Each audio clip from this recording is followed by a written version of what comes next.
बादशाह दीवाना वहाँ सुंदरी को ढूंढ रहा है, लेकिन उसे सुंदरी का कुछ भी पता नहीं चल रहा, जिससे वो खुद से कहता है कि जिस लड़की से पहली नज़र में मोहब्बत हो गई थी वो लड़की मुझे मिल तो गई, लेकिन फिर कहीं खो गई है। मैंने उसे कहाँ कहाँ नहीं ढूंढा, मुझे कहीं भी नहीं मिली। कुर्बान ले जाता है सुंदरी के पास उसे सूट देने के लिए कि तुम तैयार हो जाओ, लेकिन आगे से सुंदरी कहती है कि ये सब मेरे लिए एक अजीब सी बात है, क्योंकि मैं किसी की मलकियत नहीं हूँ, मैं जीते जाता इंसान हूँ, इसलिए मैं सिर्फ गुलाम की हूँ, मैं उसी के साथ ही रहना चाहती हूँ। तुम एक शैतान और दरिंदे हो, मैं तुम्हारे साथ कभी भी निकाह नहीं करूँगी।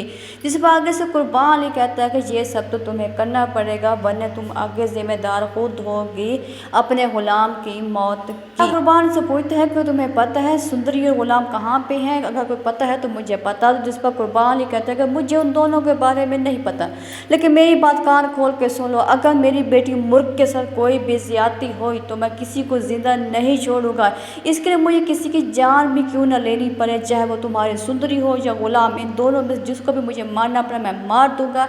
अगर तुमने ज़रा सा भी सुंदरी की वजह से मेरी बेटी मुर्ग के साथ ज्यादती करने की कोशिश की। तो बादशाह कहता है कि मैंने पहले ही तुम्हें बता दिया था कि मैं सुंदरी से मोहब्बत करता हूँ, उसी से ही शादी करना चाहता, तो तुम्हारी बेटी में हरगिज़ इंटरेस्टिंग नहीं था, इसलिए तुमने जोर ज़बरदस्ती उसकी मुझसे शादी करवाई। अब खुद ही भुगतो, क्योंकि मैं तो सुंदरी से ही शादी करूंगा, उसे ढूंढ कर रहूंगा। बादशाह जा रहा होता है गुस्से में, तो आगे उसका बाप खड़ा होता है, कहता है कि बादशाह तुम कहाँ जा रहे हो। जिस पर वो कहता है कि मेरा ये दिल बहुत उदास है सुंदरी के लिए, उसी की चाहत में धड़कता है और धड़कता रहेगा, मैं उसको ढूंढने के लिए इस बार फिर जा रहा हूँ, इस बार शायद मुझे सुंदरी मिल जाए।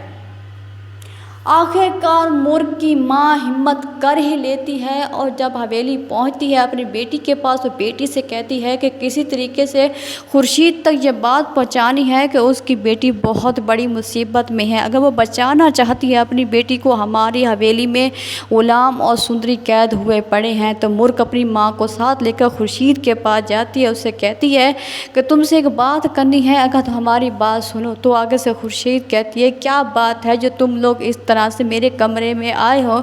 तो मुर्ग की माँ कहती है कि अगर बेटी को बचाना चाहती हो तो मेरी बात को राज में रखना, किसी को मत बताना, तुम्हारी बेटी हमारे घर में कैद है और कुर्बान अली उसे शादी करने वाला है, अगर तुम्हें अपनी बेटी को बचाना है तो उसे बचा लो, तुम्हारी बेटी बहुत बड़ी मुश्किल में फंसी हुई है। इससे पहले कि सुंदरी का निकाह हो जाए तुम उसे वहाँ से निकाल हो, चाहे भी तुम्हें जो भी चाल चलनी पड़े।